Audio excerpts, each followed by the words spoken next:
Okay, so here's another one for you. Okay, so let's see what you think about this one. Okay, and this one I should say has already been decoded by a lot of people who think they know what this one's talking about, and I just want to put it into question so that we can have a look and see what it actually means. Does this actually fit the event that people are talking about? Okay, so let's take a look, and this one is Century One, Quatrain 26. Okay, and it says, The great man will be struck down in the day by a thunderbolt, an evil deed foretold by a bearer of a petition.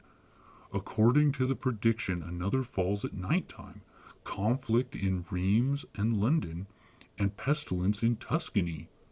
okay, so what a lot of people think is that this is a JFK assassination quatrain. Okay, and they say, and they look to it, and this is basically how they read it. Okay, they say the great man, who would be JFK, will be struck down in the day by a thunderbolt, which, he was shot in the head by a gun. Okay, but their interpretation is that basically the thunderbolt is the bullet, okay, that's a stretch, right? So anybody who's a skeptic can look at this and go, well, what do you mean about thunderbolt and bullet and great man's JFK? How do we know that, right? How do we know that that's what that means, right? Okay, an evil deed. Was it an evil deed? Yeah. Okay, foretold by a bearer of a petition. Now, who's the bearer of a petition? Who foretold that JFK was going to get shot? It's not really adding up, is it? Okay, so let's see what else it says. According to the prediction, another falls at nighttime.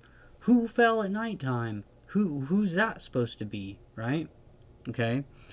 Conflict in Reims and London and pestilence in Tuscany. Now, according to the piece that I read on this prediction, they say the part that says conflict at Reims and London is talking about how people responded to JFK getting shot after it happened.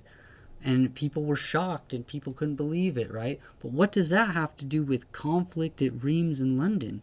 Okay, doesn't was there a conflict there? Was there anybody, getting in an uproar about it? I didn't hear anything. Okay, so what does that have to do with JFK? Okay, so I started thinking about this one and I started trying to do some research, trying to figure out if there was something else that this could have been a quatrain for. Does this better suit a different person in history? Okay, so the way I started this one off is I just took the phrase, a great man will be struck down in the day by a thunderbolt. I just looked up great people who had been struck by lightning. Okay, and you know who popped up? This guy. Okay, James Otis Jr. Okay, and he died in 1783, and he was killed by a thunderbolt. Now here's where it gets crazy. Okay, because this guy, not only was he struck by a thunderbolt, okay, he foretold that he would be struck by a thunderbolt. He told his wife this, okay? He said that he believed that he would be struck by a thunderbolt when it was his time to die. That's what he said, okay? Now, this guy, now it says, the great man. Was this guy a great man? He was the one that told people during the American Revolution that taxation without representation is tyranny. Okay, so he's the person that said that. Okay, now it says foretold by the bearer of a petition. Did this guy have a petition? Oh yeah. Okay, they built a statue of him holding it. Okay, so that's an indication that he's a man who was the bearer of a petition who foretold his own death by a thunderbolt.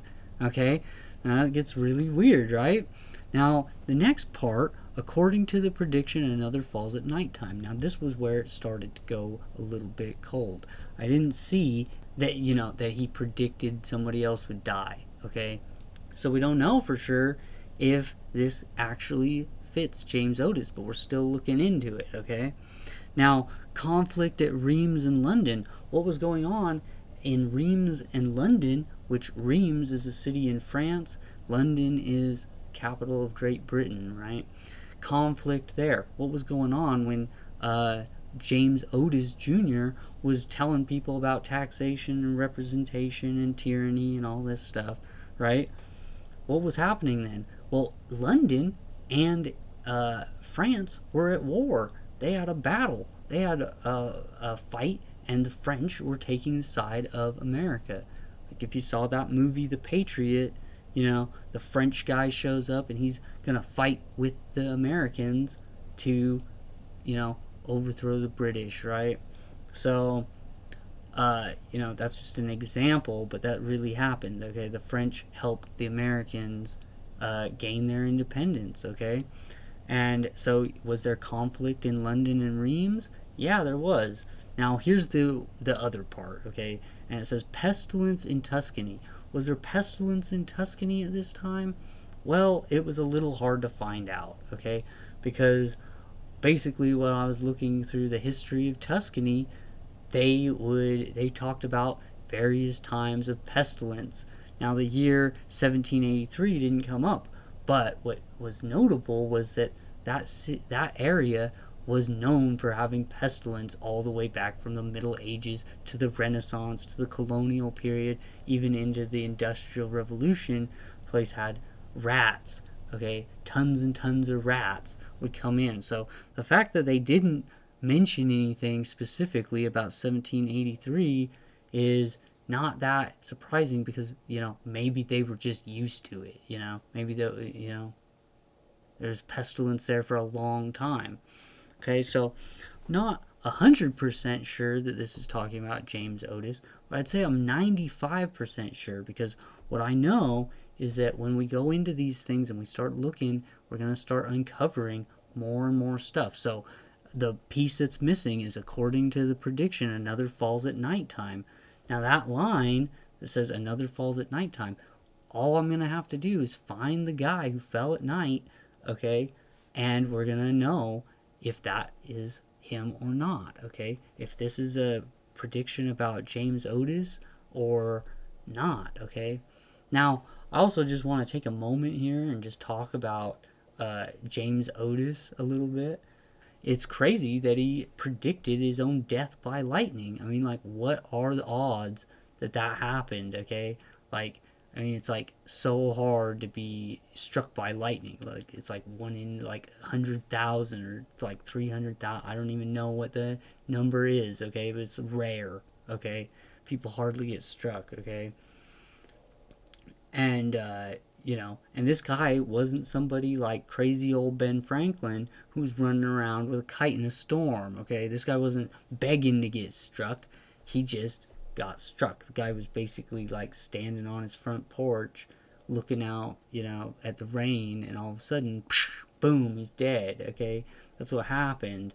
So, this one was extremely compelling to me. And it's one of those ones that really drives home the idea that, these quatrains actually do fit a person and they fit, real specifically. Now, it's hard to find some things on James Otis. It's what slowed the process down quite a bit because it turns out this guy was a little bit loony in his later years and he burned a whole bunch of his documents and things, so it's a little hard to know what all happened with this guy. But I'd say that this is a much better fit, okay, than the JFK assassination, right? And there's other quatrains that pertain to JFK. Maybe we'll get into those. I don't really want to, though, okay, because it's kind of annoying. I don't like the JFK mystery of, all that stuff. It's it's just gonna make me mad, so we're probably just gonna leave it.